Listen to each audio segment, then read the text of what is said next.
Nice. We can chase. Vlad. I'm dubbing Vlad. Kill Vlad. Now.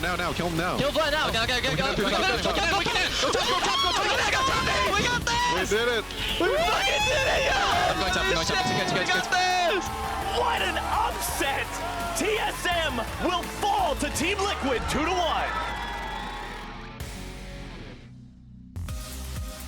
Hello and welcome everyone to NA LCS Tonight. My name is Julian Pastry Timecar. Joining me this fine evening is Aiden Zarin Moon and Sam Kobe Hartman Kensler. Week 9 now just wrapped. It's been a long one as well. How are you both feeling after a very long weekend? My brain is fried, especially after today. The two longest matches of the NA LCS 2017 Spring Split on the same stream. So I'm watching one, like, when am I going on? It's like, man, this game, 64 minutes. How do you beat that? 67-minute game. Pretty sure CLG were inside of the base with 3 inhibitors down for about 30 minutes. We were on that game. Collectively. It was awful. Yeah, I think that says it all. All right, we'll have a look at the standings now just to see how the season has all finished out. In the top, TSM and Cloud9 in first and second. Our 4 other playoff teams, Phoenix 1, CLG, FlyQuest, and Team Dignitas. Immortals and Echo Fox in the safety spots. And then Liquid and Envy hanging out there. Safety We're playing spots. in the I Pro like tournament. Yellow, safe. You get to relax on your couch, watch everybody else fight it out. You're sad you're not playing in playoffs. A little bit sad, a little bit happy. You get a little bit of both. Yeah, you're kind of in that purgatory, right? But it does give Echo Fox and the Immortals some time to look at their problems, not have to play a whole bunch of matches, maybe take a vacation, and come back and be like, hey, we switching up. Because like that's the thing is you're switching up any roster or any part of your roster, you can do it a little bit earlier. See what you did there with the vacation thing? Well, have a The talk rare esports vacation. have a talk about some of our matches. We had a number of really interesting matches this weekend. We'll start with the fun one. TL versus TSM. Team Liquid, unfortunately their run all the way to 8th did end, but this was a fun one. Oh my goodness, what a surprise it was. Double lift. You know he set out with something to prove because he's going to be trying out for TSM as soon as summer comes along. And he did make a bit of a statement in this series. Miraculously, they actually won the entire series. We thought it might stop at 1 game, but it did not. Oh, he smashed in lane pretty much every game. And I feel bad for Turtle after that because I know the community's going to have their eyes on him because you know Doublelift is said that he wants to be back on TSM. He thinks he's going to get back on that team. He's got to try out for the spot. This was his tryout. I do think that he passed it. But also, like TL, they were picking on Turtle a whole bunch as well in these matches. Even like the Olaf pick from Rainover to run straight at the Ashe. It just ended up being a game that TL finally pulled out a victory here. Yeah, exactly. All the eyes are going to be on, the double lift and Turtle drama. But Rainover absolutely smashed. He set them up extremely well and was a huge part of that victory. Yeah, it feels like finally it is nice to see Rainover playing well. Next match, though, we are going to look at Cloud9 versus P1. At one point, this was going to be a battle for some of the top spots, and it kind of fizzled, to be perfectly honest. I think Cloud9 kind of found some form again. I don't know what's going on with P1, but they subbed in Shady, who's never had professional games before. After this one, where Stunt had a bad performance, but it's also not a good lane matchup for him in the first place. So I don't really hate too much on Stunt for the 0-7 on the Taric. I do think that he didn't play it well, but then they go, all right, it's time to get Shady in there, and it's still kind of the same result. So the story, coming out of this one for me is that Phoenix 1, heading into playoffs, look like they're still choosing between which rookie support is going to help out Arrow here, and if they're this deep, these are extremely fresh rookies. Being able to switch those guys out in playoffs, I do not think is a good thing. It's more of this, which one do you feel better with, Arrow, on the given day? Yeah, and also, we saw Nori today for the first time in a long time, and I believe he finished out the series 0-2, of course, but now they're still picking between supports, they're still picking between junglers. Like, what's going on with Phoenix 1 coming into play? I mean, how much of this is P1 just saying, you know what, we've pretty much locked our spot. All we can do is help Cloud9 a little bit. Let's just playing and give our subs some stage time. Yeah, little tinfoil hat on for a moment. You say that, though. These are both rookies. Like, you want more stage time on whoever you're going to be going into playoffs with.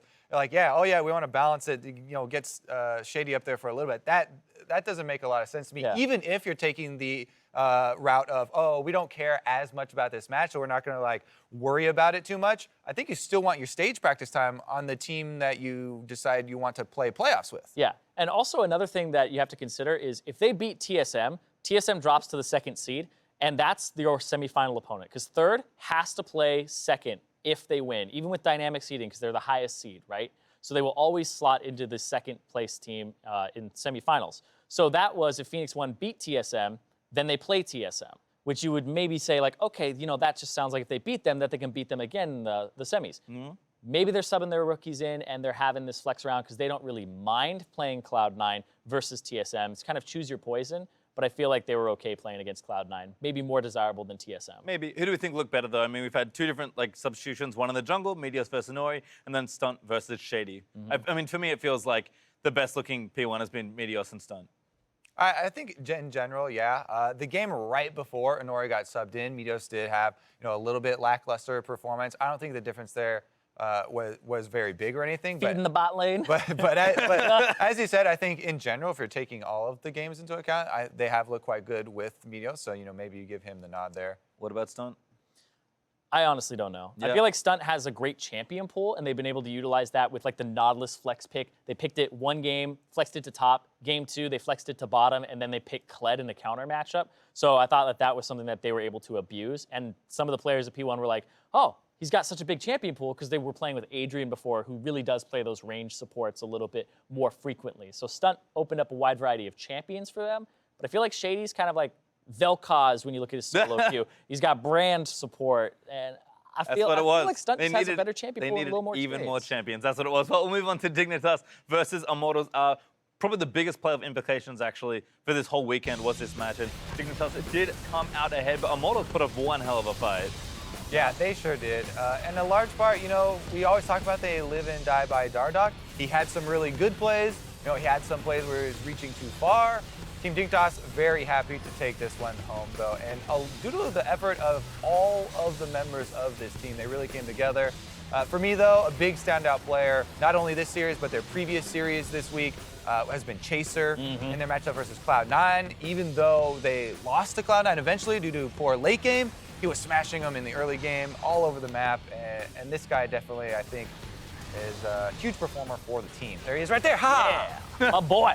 But I also feel like beginning of the split, it was like North American junglers, we in there. Nori, Katie, got all these guys who were popping off and like doing really well. Moon looked really good. Now it's like, the Korean junglers are actually here. Lyra, Chaser. It's like they're doing damn good work in the jungle. And I actually love watching these guys' routes. Like Chaser, he was the first one to really do the Raptors into red, into Krugs, into 2-minute and 40-second gank, and opened up someday. And then everybody's like, oh, wait a second, that's an option that I can do. And then everybody's like going after these things. So I feel like there's some innovation there a little bit for Chaser in the jungle, and it's cool to watch how that like spreads over to other people. I just feel like part of this is a lot of the Korean players just gelling more with their team. You look on the Immortals side, I mean, they looked like they could be in playoff form, but unfortunately for them, didn't have quite a good enough early season to I thought they really were going to win it. Get them going. I mean, certainly could have. And, look at a player like Ole, who's clearly gelled so much better with the team. Flame is true as well. And we can also see that in Someday and Chaser for the Dignitas side.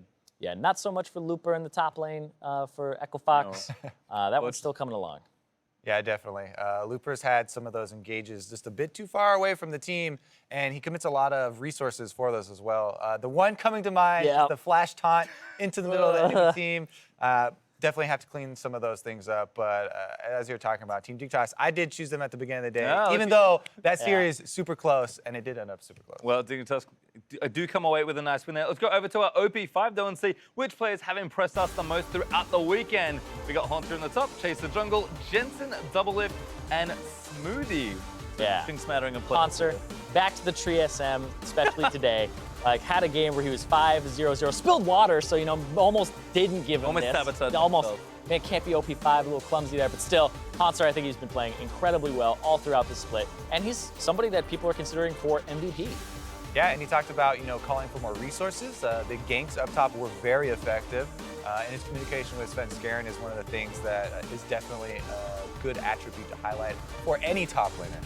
Heard a bit about Chaser already, so Jensen, I mean, I think he's been actually pretty up and down most of the season, but his last few games at least, if he's only spamming Orianna, he's very good on that champion. Orianna, every game. I mean, even in those games that they were losing at the beginning, it was like one death, right? And that's the thing that really impresses me about Jensen. He's still the highest CS per minute in the whole league, 9.7, doing an amazing job there. But also, when they lose games, I look at his deaths, he's got like 0 or 1. I think he hasn't really gone over 4 or 5 deaths. Binary in player. losses. Yeah, either died or didn't. Yes or no? All right, what about the bot lane, Kirby? We had Doublelift and Smoothie to round out our duo for this week. I mean, we had to give it a double after that. Like, really coming in with Team Liquid to defeat TSM. His play in almost every single match was outstanding. There was a couple of them that were just basically even, and he didn't get out to a huge advantage, but as far as all the AD carries this week, we actually had a couple of the other runners drop down a bit. Arrow had a pretty bad set for him for a couple His of worst. games. Even Sneaky, he had some really good Lucian moves that I liked in one of the sets, but not quite to the carry level that Doublelift was just jumping out there, and he decided this is the time. It's gonna take Team Liquid over TSM. What happened in the next series then? Couldn't carry that one. Yeah. Smoothie, though.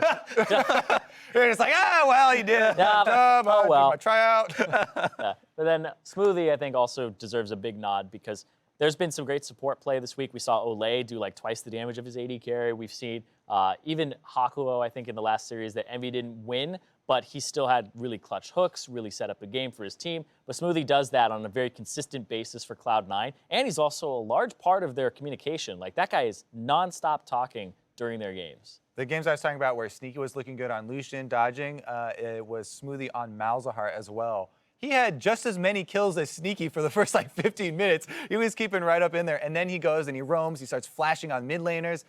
This guy, he does so many things so well. Laning phase, roaming, team fighting, redemption timing is one of the things that I always look for with supports because it actually takes a while to fall, and it always seems that he gets his in just the right place. Yeah, beat stunt so hard, they brought Shady.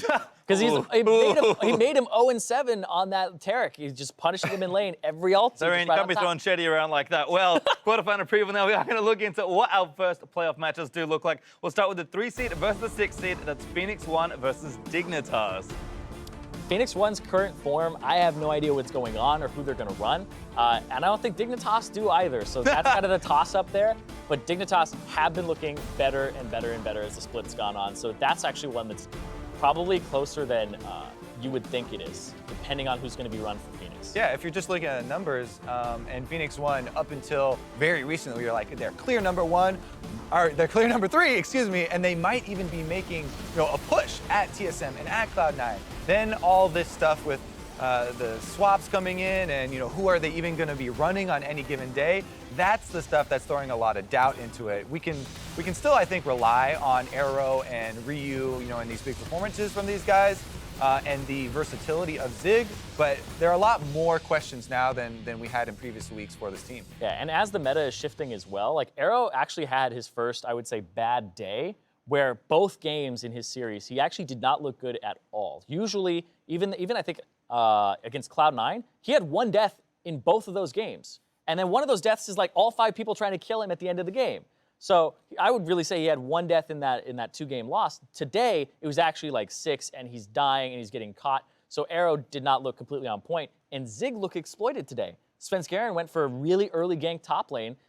Zig gets the least resources out of any top laner. So when you gank him and it actually works, it's kind of for free. And there isn't very many things in our game that's free. And when they played versus Cloud9, they sent 6 top lane bans at Ray. And Ray's like, all right, I'll play the Kled into Zig, which is like, that's my signature champion. He's the one who really brought it here. And Ray has an extremely good performance versus him as well. So yeah, I definitely agree there. So I feel like P1, when they're playing at the form we've seen them do already in this season, they look, like they can challenge the top 2 teams. So on the Dignitas side, assuming FlyQuest play to their peak, and maybe even a little more, because it is, that special time in playoffs, what do Dignitas need to do here to win?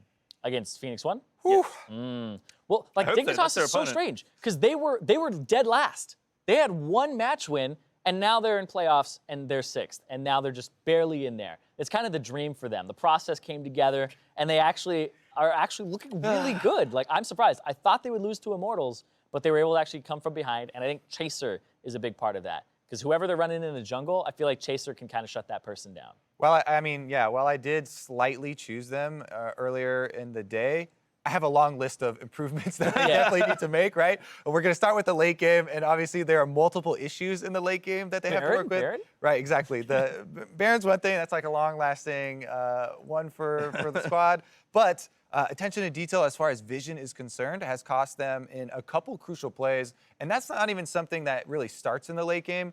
You really see that process kind of grow over time, mid-game as they're transitioning out of the Dragon area, over to the rest of the map, and those are the types of things that they really should be able to leverage a lot of these early leads that they've been getting. Well, we'll see if they can maybe tighten the ship moving into playoffs. We'll move into our next match, though. 4th vs 5th seed, CLG taking on FlyQuest. CLG did manage to clinch their 4th slot, thankfully for them. FlyQuest sneaking in with Immortals losing, though. The two great American shot callers against each other. High versus Afro move. This is going to be a game of tactics for a lot of it. I actually always used to love the old C9 versus CLG matchups, and so you get a little bit of that flavor here, whether you're talking about the shot callers and a couple of the core members on FlyQuest matching up.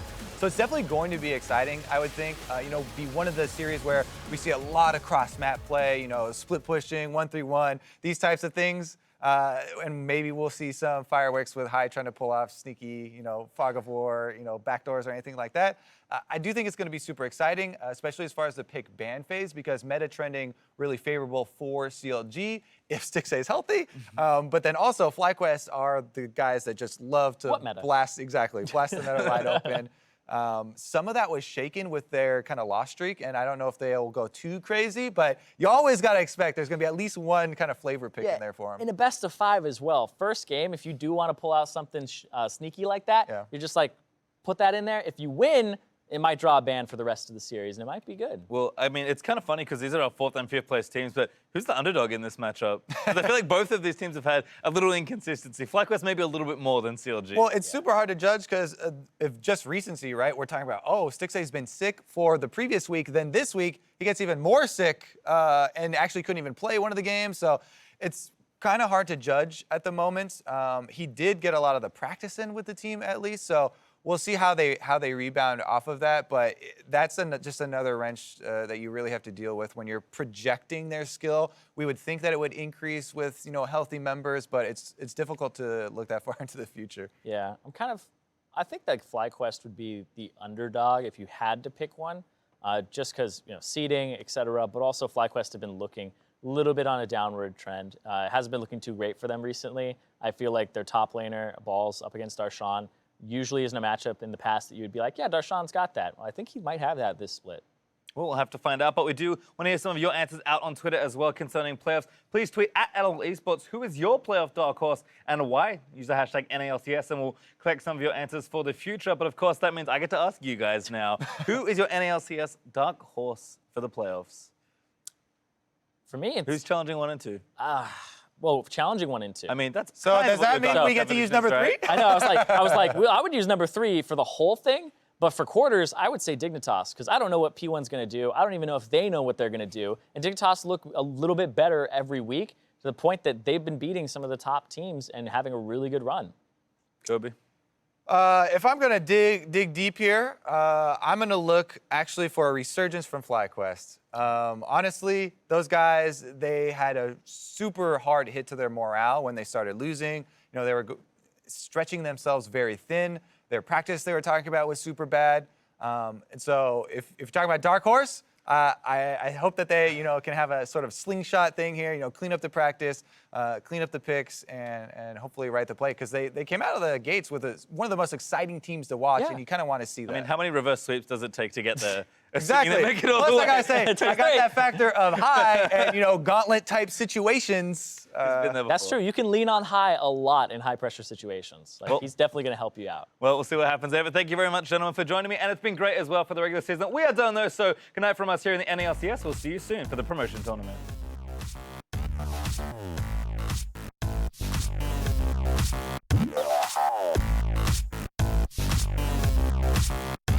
Oh.